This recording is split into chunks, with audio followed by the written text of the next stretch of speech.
El imaginario atávico de Dios como suprema autoridad se expresa como frase introductoria de la Carta Magna de 1886. En nombre de Dios, fuente suprema de total autoridad. Soy Libertad Castillo y el día de hoy les vengo a hablar de un movimiento estudiantil colombiano que en clave de no violencia consiguió una de las mayores transformaciones en la historia del país, el movimiento Séptima Papeleta.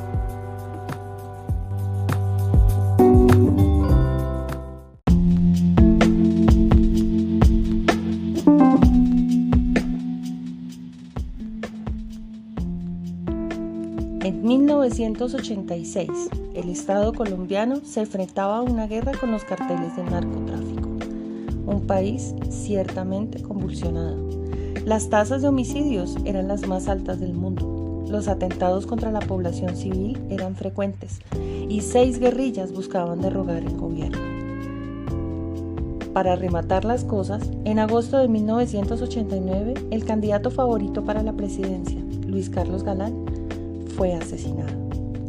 Este panorama fue cuna de la iniciativa de jóvenes estudiantes de diferentes universidades del país que buscaban reformar una Carta Magna que estaba vigente desde 1886 y que establecía el catolicismo como el pilar del Estado, restringía el derecho al voto, permitía la pena de muerte, prohibía el divorcio y daba poderes extraordinarios al presidente, como el de elegir gobernadores y magistrados.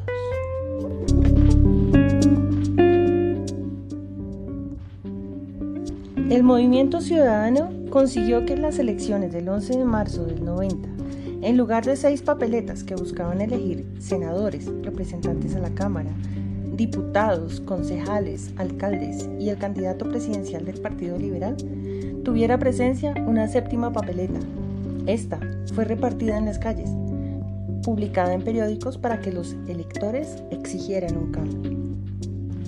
En esta papeleta se enunciaba: plebiscito por Colombia, voto por una asamblea constituyente, reforme la Constitución y determine cambios políticos, sociales y económicos en el beneficio del pueblo.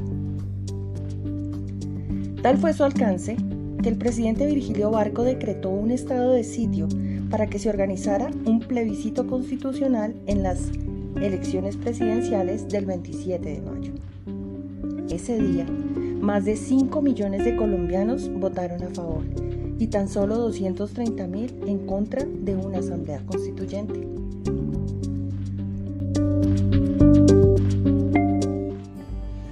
Este fue el origen a la Constitución del 4 de julio del 91, una de las más innovadoras y respetadas de América Latina, la base del andamiaje institucional actual de Colombia. Este movimiento Séptima Papeleta, al igual que otros movimientos sociales que han resultado relevantes en la historia, como el movimiento de mayo del 68, supuso un cuestionamiento profundo a las estructuras jerarquizadas y autoritarias. Se cuestionaron todas las instituciones, principalmente la de la religión católica. Visibilizó la capacidad de producir cambios importantes con ayuda de la ciudadanía, como protagonista y como sujeto de derechos. Con el cambio de la Constitución, se empezaron a deconstruir fronteras que componen los dualismos entre lo micro y lo macro, entre lo personal privado y lo colectivo y lo público.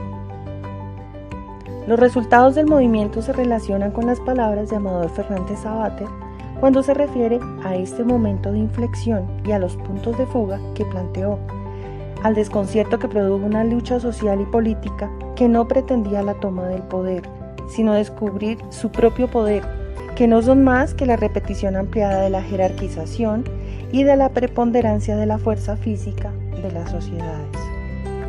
Un paralelo entre la Constitución del 86 y la Constitución del 91 en cuanto a gobierno pasa a ser de unitario centralista a unitario descentralizado. En los derechos, en la Constitución de 1886 no se consagran mecanismos de defensa.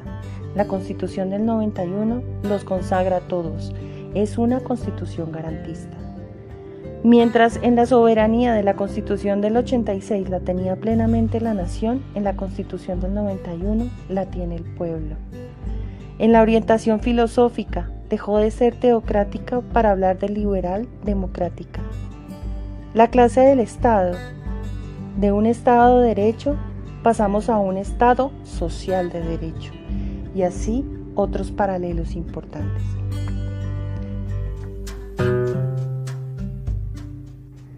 Dentro de las demandas clave del movimiento se encontraba un acuerdo de paz entre los diferentes grupos legales e ilegales que llevaban décadas matándose en Colombia.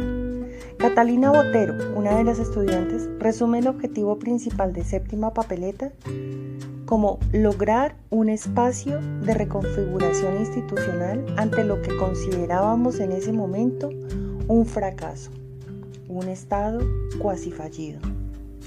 Propusieron a una asamblea constituyente que fuera plural e inclusiva, que transformara el Estado de un país lleno de pequeñas órdenes feudales. Y eso se logró parcialmente, ya que participaron las guerrillas del M-19 y el EPL y todos los políticos conservadores, los indígenas, los liberales, los campesinos, los cristianos. Y así se reconfiguró el Estado constitucional. De eso no queda la menor duda. La constituyente, además, se dio al tiempo de 4 procesos de paz, con guerrillas que resultaron relativamente exitosos. Sin embargo, 2 de esos grupos insurgentes, los más grandes, no solo siguieron en armas, sino que se fortalecieron desde entonces gracias al narcotráfico. Otro de los hitos de esta nueva constitución es la acción de tutela. Esta no solo defiende derechos fundamentales, los no negociables, el patrimonio jurídico de cada uno, sino que entrega a los jueces autonomía para garantizarlos. Decenas de miles de colombianos cada año radican acciones de tutela para defender sus derechos sin necesidad de dinero o abogados. Para muchos ha sido un vehículo de impartir justicia en un país desigual y excluyente.